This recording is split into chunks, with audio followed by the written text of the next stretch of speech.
आज मेरी उम्र करीब 56 साल हो चुकी है, लेकिन उस एक रात की याद आज भी मेरे रोंगटे खड़े कर देती है। जब भी सर्द हवा तेज़ चलती है या कोहरा ज़मीन पे चिपक जाता है, तो वो खौफनाक रात मेरी आँखों के सामने आ जाती है। बात उस वक्त की है जब मैं जवान था और एक फैक्ट्री में काम करता था।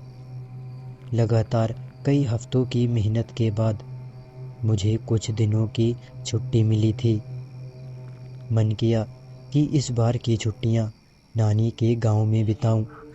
शहर की भागदौड़ से दूर सुकून की तलाश में मैं अकेले ही निकल पड़ा नानी के घर। उस साल ठंड कुछ ज़्यादा ही पड़ रही थी। शाम ढलते ही कोहरा इतना घना हो गया था कि सामने खड़ा आदमी भी धुंधला दिख रहा था। मैं जब बस स्टैंड पहुंचा तो वहां अजीब सा सन्नाटा था। गिनती के 2-4 लोग वहां खड़े थे। काफ़ी देर के बाद एक पुरानी बस आई। उसके शीशे टूटे फूटे थे और इंजन से अजीब सी करहाने जैसी आवाज़ आ रही थी। मेरी मजबूरी थी, क्योंकि यह आखिरी बस थी। मैं इसी बस में चढ़ गया। बस के अंदर कुल मिलाकर 4 ही लोग थे। मैं, ड्राइवर, आगे की सीट पर बैठा एक बुजुर्ग और सबसे पीछे बैठी एक औरत। उस औरत ने अपना चेहरा पूरी तरह पल्लू से ढक रखा था। शुरू में मुझे कुछ अजीब नहीं लगा, लेकिन कुछ देर बाद मैंने महसूस किया वो बार बार मेरी तरफ हाथ के इशारे कर रही है, जैसे मुझे अपने पास बुला रही हो। मैंने नज़रें चुराने की कोशिश की, लेकिन मन के अंदर एक अनजाना डर बैठा जा रहा था। जब भी मैं चोरी से उसकी तरफ देखता, ऐसा लगता जैसे वो अब भी मुझे ही घूर रही हो। बिना हिले, बिना बोले बस अब जंगल के रास्ते में घुस चुकी थी। चारों तरफ सिर्फ घने पेड़ और कोहरे की मोटी चादर थी। अचानक बस ने जोर से ब्रेक मारा। ड्राइवर ने बिना पीछे देखे कहा, यहाँ किसे उतरना है? वो औरत चुपचाप उठी और बस से नीचे उतर गई। उतरते वक्त भी उसने मेरी तरफ देखा। इस बार मुझे साफ महसूस हुआ कि उसकी नज़र सामान्य नहीं थी। बस फिर से चल पड़ी, लेकिन अब मेरा दिल ज़ोर ज़ोर से धड़कने लगा। ऐसा लग रहा था जैसे कोई चीज़ मेरे साथ साथ चल रही हो। करीब 5 मिनट बाद बस एक कच्चे रास्ते के मोड़ पर रुकी। मैं बस से नीचे उतरा। बस आगे बढ़ गई और उसके साथ ही रोशनी भी चली गई। अब मैं अकेला था। चारों तरफ घना अंधेरा और कोहरा फैला हुआ था। मैं गांव की तरफ चलता जा रहा था। तभी मुझे ऐसा लगा जैसे कोई मेरे पीछे पीछे चल रहा हो। मैंने एक झटके से पीछे मुड़कर देखा, पर पीछे कोई नहीं था। मैं गांव में आने ही वाला था।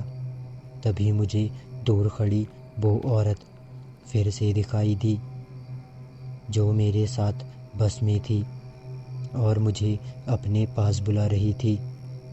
मैं उसको यहाँ देख डर गया। वो तो यहाँ से काफ़ी दूर उतर गई थी, पर अब ये यहाँ कैसे आई? वो वहाँ खड़ी होकर मुझे अपने पास बुलाने का इशारा कर रही थी। मैंने अब की उसका चेहरा देखने की कोशिश की, पर उसका चेहरा उसी पल्लू से ढका हुआ था। वो अब धीरे धीरे मेरी तरफ बढ़ रही थी। मैं वहाँ से भागा और नानी के घर में जाकर घुस गया। नानी मुझे देख खुश हो गई। उन्होंने मुझे खाना दिया और ख़ुद भी मेरे साथ खाने बैठ गई। नानी ने खाना खाते खाते मुझसे पूछा, तुम्हें आने में कोई दिक्कत तो नहीं हुई? मैंने नानी को कुछ नहीं बताया और कहा, कोई दिक्कत नहीं हुई। रात के करीब 9 बज चुके थे। नानी ने मेरा बिस्तर मिट्टी के एक छोटे कमरे में कर दिया। कमरे में पीछे की तरफ एक खिड़की थी। मैंने खिड़की खोल कर देखा तो पीछे खेत और जंगल था। मैंने खिड़की बंद की और जाकर सो गया। सुबह जब मैं उठा तो सब कुछ नॉर्मल लग रहा था, जैसे पिछली रात मेरे साथ जो हुआ वो सब सच ना हो। मैंने चाय पी और गांव में घूमने निकल पड़ा। गांव में घूमते घूमते मैं जंगल की तरफ चला गया। तभी मैंने कुछ देर बाद नोटिस किया मैं गांव से बहुत दूर आ गया हूँ और रात होने में भी ज़्यादा टाइम नहीं था। मैं जल्दी जल्दी वहाँ से घर आने लगा। मुझे आते आते ही रास्ते में ही रात हो गई। मैं तेज़ तेज़ घर की तरफ जा रहा था। तभी मुझे एक बार फिर वही महसूस हुआ जैसे कोई मेरे ठीक पीछे चल रहा हो। अब की मुझे उसके कदमों की आवाज़ साफ साफ सुनाई दे रही थी। मैं रुका तो मेरे साथ वो आवाज़ भी रुक गई। मैंने पीछे देखा पर पीछे कुछ भी नहीं था। अचानक मेरे रोंगटे खड़े कर देने वाली आवाज़ मुझे सुनाई दी। आओ आओ आओ मेरे पास आओ। मैं वहाँ से भागने लगा। अचानक हवा तेज़ चलने लगी और बादल गरजने लगे।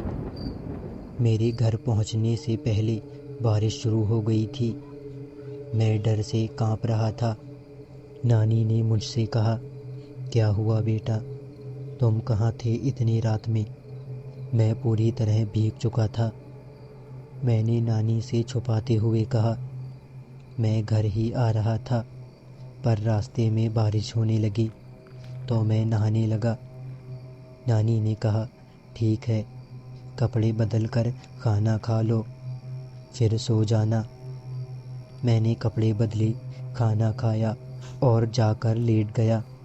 मैं मेरे साथ हुई वो घटना को याद कर रहा था। कौन है वो औरत जो मुझे अपने पास बुला रही है? लेकिन तभी बिजली कड़की और उस बिजली के साथ मुझे एक आवाज़ सुनाई दी। खिड़की को कोई बार बार खटखटा रहा था। मुझे लगा शायद खिड़की हवा से हिल रही होगी, लेकिन फिर वही आवाज़ सुनाई दी। आओ आओ आओ मेरे पास आओ। आवाज़ बहुत डरावनी थी, जैसे कई सारे लोग एक साथ बोल रहे हों। मैंने हिम्मत की और जाकर खिड़की खोल दी। खिड़की के बाहर वही औरत खड़ी थी। वो मुझे देखकर मुस्कुरा रही थी। उसका चेहरा मुझे अब साफ साफ दिख रहा था। पूरा सफ़ेद चेहरा और लाल लाल आँखें। वो बहुत डरावनी लग रही थी। उसको देख मैं अपनी जगह पर जम सा गया। वो एक बार फिर बोली, आओ आओ आओ मेरे पास आओ। मैं भागना चाहता था, लेकिन मैं अपनी जगह से हिल नहीं पा रहा था। तभी अचानक मैं वही बेहोश हो गया। सुबह जब मेरी आँख खुली तो मैं वहीं नीचे पड़ा हुआ था। मैंने जल्दी जल्दी अपना बैग पैक किया और नानी को बिना बताए अपने शहर वापस आ गया। मुझे वो औरत कभी नहीं दिखाई दी, लेकिन कभी कभी वो मेरे सपने में आकर मुझे बुलाती है, उसी डरावनी आवाज़ में। आओ आओ आओ मेरे पास आओ। तो ये थी आज की एक डरावनी कहानी। कहानी अच्छी लगी हो तो कमेंट में ज़रूर बताना और वीडियो को लाइक और चैनल को सब्सक्राइब ज़रूर करिएगा। मिलते हैं बहुत ही जल्द एक और स्टोरी के साथ। तब तक के लिए धन्यवाद।